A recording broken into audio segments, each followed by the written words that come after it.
Okay, shalom, shalom. I'm reading the Parsha Pinchas. So it's nice to see you outside, diba? It's raining here. So reading the chapter 25 from all chapter. So I start with this is the Parsha Pinchas. So unsay mo to makatunan aning Pinchas. And Israel abode in the Shittim, and the people began to commit whoredom with the daughters of Moab. So and they called the people unto the sacrifices of their Elohim, and the people did eat and bow down to their Elohim. And Israel joined himself unto Baal Peor, and the anger of Jehovah was kindled against Israel. So nasuko si amang Jehovah sa mga children of Israel. So they were in the Shittim, and the people began to commit whoredom. So yung whoredom, nag-prostitute sila. So it's not a literal sense nga nag-prostitute sila sa mga babae. If you see in verse 3, it is written, they called the people unto the sacrifices of their Elohim, and people did eat and bow down to their Elohim. So it's not literal sense nga ni bow down good sila. Ni partake sila sa kuan. So naunsa matong makuha na to aning sitwasyon nga ang children of Israel nag-whoredom. So for example sa atong time karon, you are called by Elohim, you're part of the children of Israel. So you claim yourself that you are part of your Israel. So now, karon nga time nga lebes sa tuwa karon sa Pinas nga naidaghan mga fiesta bitaw. So that is, kung when you go to the feast of these people, that is grabe naman kay kana ilhalad man nila sila mga santos. Ang kanang mga kuan nila kanang labi San Isidro nila nga santos. Mo na purpose silang magfiesta gyud na sila kay 4. Mao man gitudlo sa katigulangan nga mo hatag daw abundance sa ilahang mga pananom. So you have to understand that nga mao na. So once when ikaw believer na ka and then joining with this feast, and then nga adto jud ka kaon kanila, eating and drinking with them, you are partaking with them, you are profaning in your identity nga to sa Elohim, because the body of Messiah is he consists in the four corners of the earth. So you will spiritually dead. So you see in verse 3, and Israel joined himself unto Baal Peor, and the anger of Jehovah was kindled up against Israel. So no, ang kasuko sa Elohim. You see, can you imagine? So what happened? And Jehovah said unto Moses, take all the heads of the people and hang them before Jehovah against the sun, and that first and the fears of Jehovah may be turned away from Israel. So pangbitay sila dito. And Moses said unto the judges of Israel, slay you every of his men that were joined unto Baal Peor.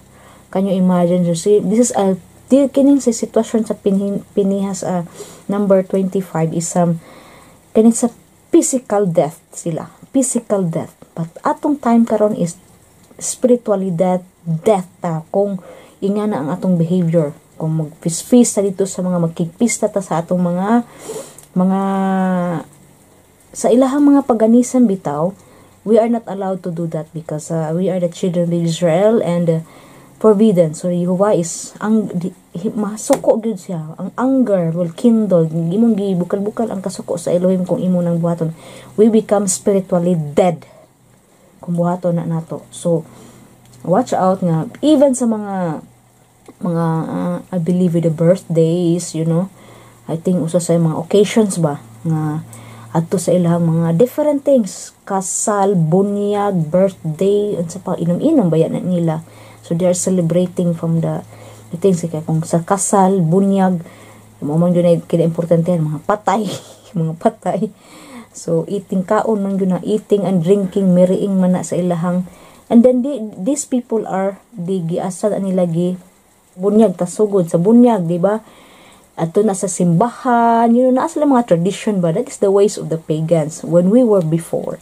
So, wa pa man takibaw sa una. So, we have, wa takibaw. So, now, because we have the Torah now, we have to read this one. So, to avoid ana. So, now, back to muna nga, you are marrying, eating, and drinking with them. And it's the same time to the kanang kasal.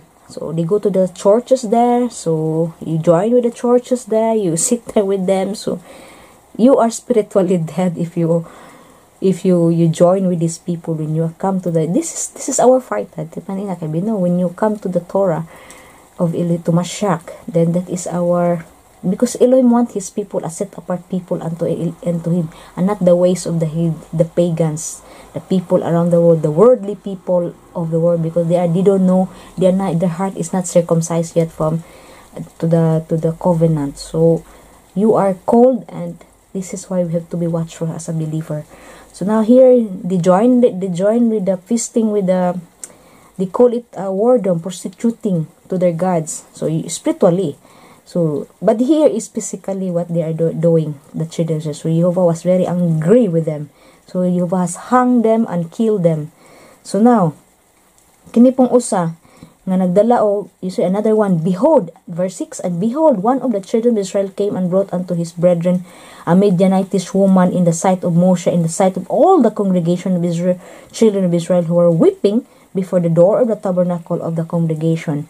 So saka children of Israel, his name is Zimri, nga nagdala og Midianitish woman nga to sa mga brethren niya sa congregation. At this time, it is in the door of the tabernacle. In sa tubangan pa ni Moshe, ha? So in the door of the tabernacle of the congregation. So this is nasuko na po ang Elohim. Why? Is because the door of the, the door in the wilderness. This is the door. You will see, I will post that muna siya door sa tabernacle of meeting. So now, you have to understand today, our tabernacle is this body. So now the door of the tabernacle of congregation, because we are stones built up joining together, as Shaul said, that we are joining in the body of Messiah. So now when it is the door, ang door na to is Shabbat. So when we are in our Shabbat, this is our tabernacle. So now that is a kadosh time. The children of Israel were weeping before the door of the tabernacle. This is physical. But for us, it is spiritually, because it is Yeshua is our high priest. And here, the high priest is Aaron. So now, Moshe was as a form of Mashiach who lead them. So now, in the sight of Moshe, but this is why when we have also the Shabbat, kung magdala-dala kag, that is your kadosh time during the Shabbat. Even you're alone, magdala kag mga okay ra na mo join ang somebody kung gusto siya mo join mo maminaw sa kanang mag-reading mo, you study together, discuss together about the word, but not with the nonsense during the Shabbat, because it is you are profaning your body to the congregation of Israel, which is in the spiritual sense, because it's a temple, it's in heavenly, which is Mashiach, our high priest. So this is why sa time na to karon nga na ka, dapat ang kadosh time mo imo na gyud ng time sa Elohim, sa imong family, mag-separate jud ka, like samo when before kami sa Pinas family, kini stricto kining usama, always wala niya ingnon nga ug na mga manungan ako mga kaliwat ni mga Shabbat mi kung gusto ka maminaw lingkod diri palingkuron niya, pero di man gusto, di musibat. Kay ba kung unsa ra ilang tuyo. So mao na nga kini di yun na it happen na nga fatigue yun yang suko ang katong time nga nag-ano mi nag Shabbato ni dong lang yung Shabbat dito niya na ni kalit ug tunga yang wala bitaw kabadlong siya ba mo to di ningon ra mag mi pakialam ana imuhang Shabbat, nadunggan man ka ani suko lagi niya ganyan giinsulto niya, oy suko ako na suko gugud kay ngano Shabbat biha is time. Ang Shabbat is a time for the gathering, family time. It's not just a physical time for your family, I mean time for the time of Elohim, the time of Elohim to read this word mo na siya time na to. So don't forget, the door of the tabernacle of the congregation is Shabbat. So when you're during Shabbat, this one si Zimri nagdala og badge nga Midianitish woman during naghilak sila, they are weeping in the door of the they are in sa ilahang kwan pa time bitaw sa kanang affliction na sa Elohim bitaw kanang ano kana. So today ngano man tong nag-weeping man sila, nagbako sila, hilak sa tubangan sa tabernacle, in the door of the tabernacle of the congregation. Because it was already a plague. You know, can you imagine 24,000, if you remember, 24,000 who died. That was just really, it's not a small quantity of people. Can you imagine, 24,000 people died. Because of the anger of Jehovah was kindled upon the children of Israel because of the warring or prostituting to the people of Moab, eating and drinking there to their Elohim, in Baal Pure. So what Balaam, if you remember Balaam, you know, it was another Parsha. He want to curse the Israel by warring to the children of Israel.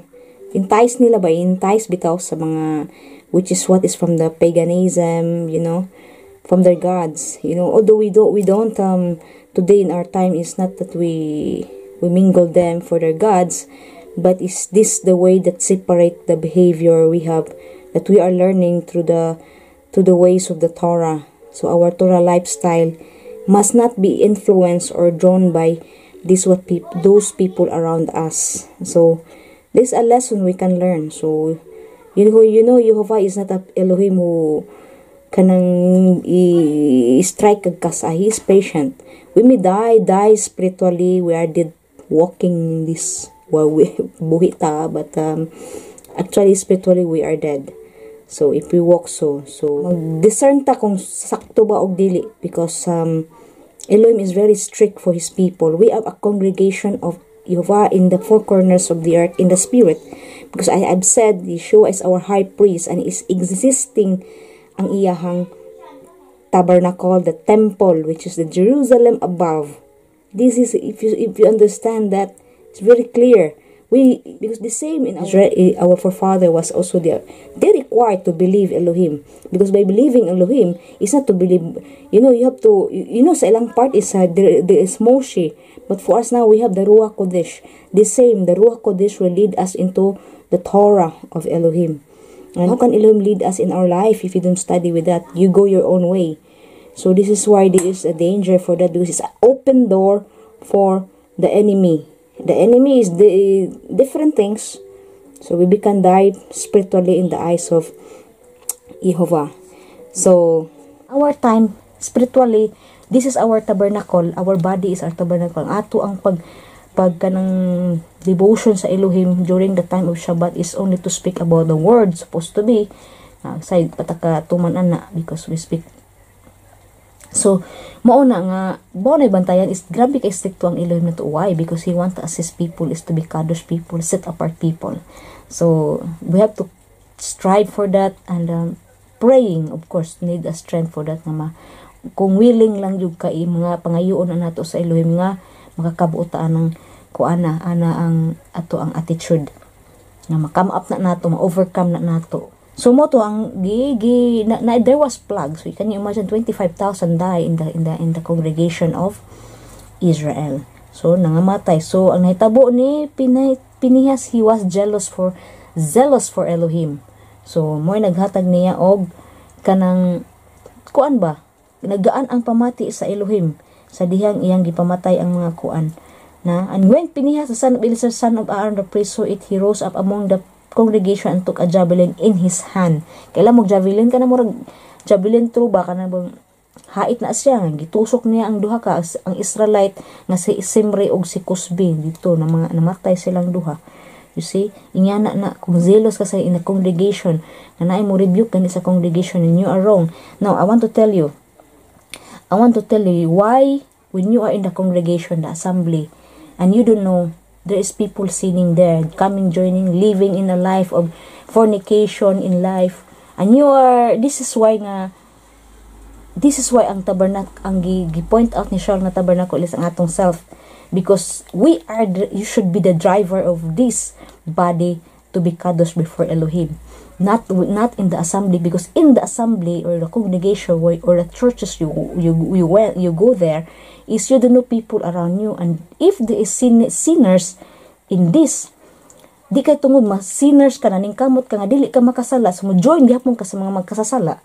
For example, somebody living at fornication, fornication or whatever the mga prostitution or mga living in evil tank, damo na bantayan nimo mo bito nga kanang if you are joining there with this, you are partaker of the sins of these people. So the presence, this is why I say the presence of Elohim is not there.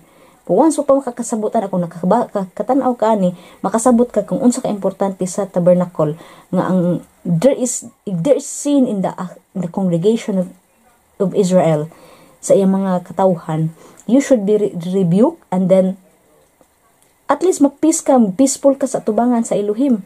If you don't listen today, just wait that Elohim will strike with this mga assembly nga kanang compromising lang sa mga sala-sala sa kwan ba. So this way nga dili ayaw mo pag kanang expect nga daghan-daghan lang kaya love as they said, love to conquer all the love. Love is not emotion to Elohim, it's a commitment to Elohim. As a commitment, you have to stand if you are in the side of Elohim or not. That is, you have to choose. Either you're the side of Elohim or you're in the side of from the other side. You know what? It's a light and darkness. So, you have to understand that. So, that is the way. So, there was a plague. Verse 8, and he went after the man of Israel into the tent and thrust both of them through the man of Israel and the woman through the belly. So, the plague was stayed from the children of Israel. And those that died in the plague were 24,000. So, Pinchas, the son, gitagaan siya. Yeah, you see? Pinchas, the son of Eleazar, the son of Aaron, the priest, had turned my wrath away the children of Israel, while he was zealous for my sake among them, that I consume not the children of Israel in my jealousy. Can you imagine? That Jehovah was supposed to consume his children of Israel tungod sa iyang pagkasiloso. So, you should have this attitude na siloso para sa Elohim. And this is what happened to Pinchas. He was zealous for Elohim, and that is what happened. So, he killed. He javelin through. So, you see? Yan ana siya. So, tagaan siya og after nagitagaan sa Elohim og reward that his iyang mga descendants mahimong na mga position to become a priesthood na sa tabernacle sa Elohim. So this way Vix the mga patay gani patay. So mo na say word ni Yeshua, my word is double-edged word. It can tusok na siya sa heart of man. So he said, I don't come to peace. This is what Yeshua, I don't come to peace. But if you remember that, you can not come for peace, but sword. Can you imagine sword, that double-edged sword that will strike? So if you follow that, it's very interesting. So I hope nga maura po niya akong nakuha doon sa first chapter 1 sa dinako na nakuha ang isa nga nga study from Pinchas. So thanks for watching, and you will begin to learn to understand every Shabbat kung unsa ka importante ang Torah sa Elohim. So, unay mo nang glance ani nga mga pagtulunan is good. Then you can try to meditate. You see, makita nimo kung unsa ka bisag ka na lagay nga chapter daghan na kayo mga i-discussion nga i-discuss, di ba? Just kana lang nga chapter, di ka mahuma na lang chapter to discuss about kung daghan mo. So, it's not is even inya kagamay, but it's Elohim who increase when you water on it. This is how the Torah is kanang kuan, kanang buhato nato, kanang work out siya para kita ang is about to change ourselves. So this is why very important. So kana lang ang discussion chapter 1 is ala to discuss na, di ba? We don't make doctrines here. We exchange, we interact one another, supposed to be kung ta together ta ganahan jud ko kay I miss this discussion during the Shabbat. But muna siya, because Yehudim is the one who is entrusted, but they are not the light of the world because of the Mashiach. So everyone must strive for that, because it is Elohim only knows what is in our heart. So shalom and bye-bye.